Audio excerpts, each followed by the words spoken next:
ही जी जिओग्लिफ्स आहेत ही पहिले कधी सापडली आणि कोणी शोधली, म्हणजे काय ते असं लकीली सापडली कोणाला का?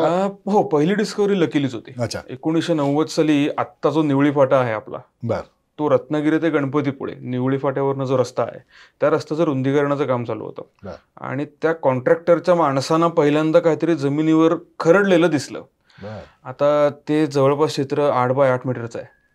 8 बाय 8 मीटर? हो. ते त्या कामगारांना दिसल्यावर ते एकतर खूप अवाक झाले की हे काहीतरी देवाचं आहे, म्हणून त्यांनी तिकडे काम थांबवलं होतं. आणि मग त्या मुकादमाला कळलं. मुकादमाकडनं कलेक्टरकडनं आणि कुठे करून पहिलं पुरातत्व विभागाचं पत्र हे 1990 सालचं आहे की जमिनीवर काहीतरी खरडलेलं आहे.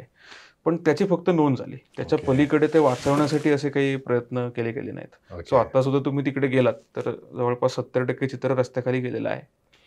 तो रस्ता बांधला नंतर त्याने. पण ठीक आहे, ते चित्र पहिली नोंद 1990 साली होती. त्याच्यानंतर घाणेकर सर आहेत, डॉक्टर दाऊद दळवी आहेत, इतिहास संशोधक कोकण इतिहास परिषदेचे. त्याच्यानंतर अनिता राणे कोठारे म्हणून आहेत आणि डेक्कन कॉलेजचे माझे काही प्रोफेसर्स आहेत, म्हणजे श्रीकांत प्रधान, प्रबोध शिरोळकर आणि गोगटे सर. ते पालशेत गुहागरमध्ये काम करत होते.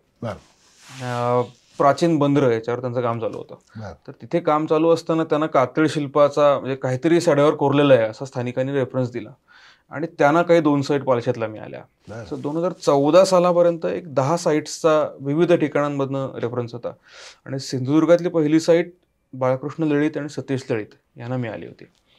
सो सिंधुदुर्गातली 1 साईट आणि रत्नागिरीतल्या 9 साईट अशा 10 साईट्सचा रेफरन्स 2014 पर्यंत होता.